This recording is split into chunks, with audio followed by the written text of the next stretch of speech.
नमस्कार किसान भाइयों, आपका स्वागत करता हूं आज की इस नई वीडियो में। किसान भाइयों, आज की वीडियो में आपको एक ऐसी फार्मिंग के बारे में बतलाने वाला हूं जो कि आप इस फसल को लगा करके, आप इन पौधों को लगा करके आप कुछ ही सालों में करोड़पति बन सकते हैं। जी हाँ किसान भाइयों, आज की वीडियो में आपको बताने वाला हूं महागनों की खेती को आप किस तरीके से कर सकते हैं, कौन-कौन सी विधि के द्वारा आप पेड़ों को लगा सकते हैं। साथ ही में किसान भाइयों, 1 एकड़ में हमें कितने पेड़ों की आवश्यकता पड़ती है, साथ ही में बीज अगर खरीदना चाहते हैं तो कहाँ से मिलेगा, और साथ ही में कौन किस समय में हमें इस फसल को लगाना चाहिए, कौन-कौन सी किस्मों का चयन करके अपने खेत में लगा सकते हैं। किसान भाइयों, आपका मैं स्वागत करता हूं अपने यूट्यूब चैनल वीएन फार्म में। किसान भाइयों, अगर हमारे यूट्यूब चैनल पर पहली बार विजिट कर रहे हैं तो चैनल को सब्सक्राइब करें और घंटी वाले बटन को ज़रूर दबा दें, जिससे कि वीडियो के नोटिफिकेशन आपको कंटिन्यू मिलते रहेंगे। किसान भाइयों, मैं हूं आपका दोस्त विजय और आप देख रहे हैं अपना यूट्यूब चैनल वीएन फार्मिंग। किसान भाइयों, अगर आपका कोई सा भी कृषि से रिलेटिव कोई सवाल है तो हमें कमेंट करके पूछ सकते हैं। साथ ही में किसान भाइयों, मैं आपको आपके कमेंट का सही जवाब दूंगा। महागनी की खेती यानी किसान भाइयों, महागनी का यानी कि पौधे आप लगा करके अच्छा खासा पैसा कमा सकते हैं। किसान भाइयों, जो महागनी का जो पेड़ होता है, आप उसके जो बीज आते हैं उनसे भी पैसे कमा सकते हैं। साथ ही में जब आपका पेड़ पूरा बड़ा हो जाता है उसके बाद हार्वेस्ट करके आप उसे बेच सकते हैं। आपको गवर्नमेंट से कुछ परमिशन लेनी पड़ती है स्टार्टिंग में पेड़ लगाने से पहले, क्योंकि किसान भाइयों, अगर आप पेड़ की कटाई करते हैं तो वो एक अनलीगल इश्यूज बन जाते हैं जो कि फॉरेस्ट के अंदर आते हैं। फॉरेस्ट से हमें परमिशन लेनी पड़ेगी कि हम इतने अपने खेत में पेड़ लगा रहे हैं और इतने साल के बाद में हम हार्वेस्टिंग करेंगे। महागनी की पौधे लगाने का जो सही समय होता है किसान भाइयों, सर्दी का मौसम सबसे बेस्ट होता है, क्योंकि किसान भाइयों, जब हम इस बीज की जब बुवाई बिजाई करते हैं यानी कि पौधे तैयार करते हैं तो उस समय टेम्परेचर 15 से 25 डिग्री सेंटीग्रेड होना अति आवश्यक होता है। वहीं पर किसान भाइयों, अगर हम कुछ प्रमुख चयन जो किस्में हैं उनके बारे में अगर बात करें, जैसे कि आप Q1 को लगा सकते हैं, मैक्सिकन तीसरे नंबर पर आती है, अफ्रीकन और न्यूजीलैंड और हॉन्डुरन के नाम से 5 वैरायटी किसान भाइयों आती हैं। इनमें से 5 वैरायटियों से कोई सा भी आप सीड का चयन कर सकते हैं।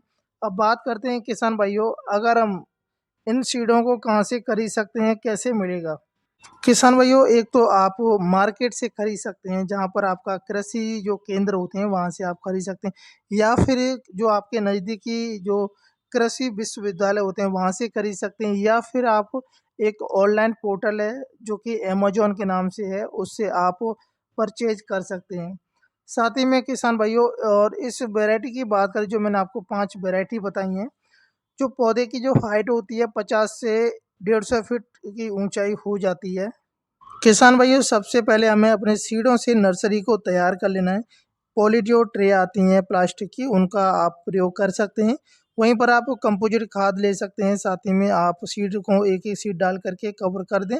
उसके बाद में ब्लैक पेपर या जैसे कि मल्ची पेपर आता है, या बोरी आती हैं आलू की जो पैकेट वाली, उनसे आप कवर कर दें।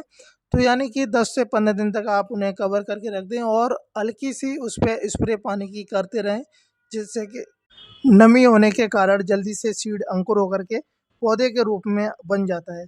साथ ही में किसान भाइयों, अब बात करते हैं, अगर हम प्लांट अपने खेत में लगाते हैं तो कितना डिस्टेंस रखना चाहिए, और अगर हम पूरे खेत में लगाते हैं तो कितने में प्लांट चाहिए, अगर हम बाउंड्री के तरीके से अगर पेड़ों की रोपाई करते हैं तो कितने पेड़ चाहिए। साथ ही में किसान भाइयों, प्लांट की डिस्टेंस की बात करें तो मिनिमम 6 फीट आप रख सकते हैं, आगे पीछे भी आप कर सकते हैं। वहीं पर प्रति एकड़ पेड़ की बात करें किसान भाइयों, जैसे कि अगर हम बाउंड्री में अगर लगाना चाहते हैं 1 एकड़ में, तो करीब 130 से 140 पेड़ों की आवश्यकता पड़ेगी, या फिर हम पूरे खेत में लगाते हैं तो कम से कम किसान भाइयों 1 एकड़ में 1000 से लेकर के 1100 पौधों की आवश्यकता पड़ती है। साथ ही में किसान भाइयों, बात कर लेते हैं, अगर हम जैसे कि पौधे की रोपाई करते हैं तो उस समय हमें कौन कौन से खादों की आवश्यकता आवश्यकता पड़ती है। किसान भाइयों, आपको 20 किलोग्राम आपको गोबर की खाद की आवश्यकता पड़ेगी। वहीं पर आपको 80 ग्राम NPK आपको लेना है, जो कि प्रति पौधे की दर से आपको दोनों खादों को मिक्स करके पौधे की जो गड्ढा आपने खोद रखा है उसमें आप डाल सकते हैं। जो कि गड्ढे की आप गहराई की बात करें किसान साथियों, तो कम से कम 2.5 से 3 फुट की गहराई आप रख सकते हैं और चौड़ाई कम से कम 1 फुट होनी चाहिए। वहीं पर किसान भाइयों सिंचाई की बात करें, सिंचाई तो आप अपने एरिया के वातावरण के अनुसार कर सकते हैं, आवश्यकता अनुसार सिंचाई कर सकते हैं।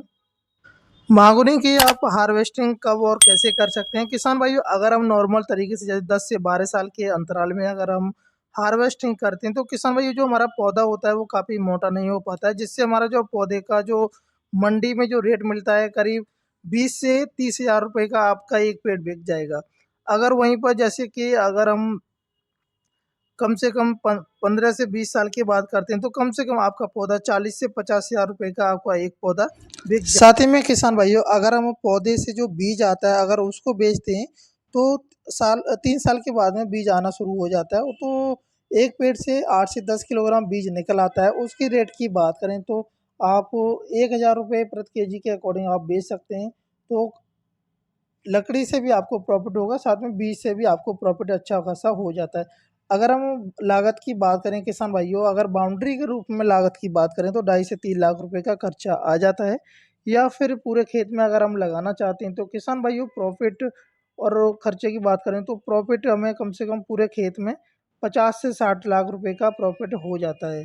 तो किसान भाइयों मैं आशा करता हूँ अगर हमारी वीडियो अच्छी लगी तो वीडियो को लाइक करें और शेयर कर दें। चैनल पर अगर पहली बार विजिट करें तो चैनल को ज़रूर सब्सक्राइब करें और घंटी वाले बटन को ज़रूर दबा दें। किसान भाइयों अगर आपका कोई सा भी सवाल है कृषि रिलेटिव तो हमें कमेंट करके पूछ सकते हैं। जय हिंद, जय भारत, जय किसान।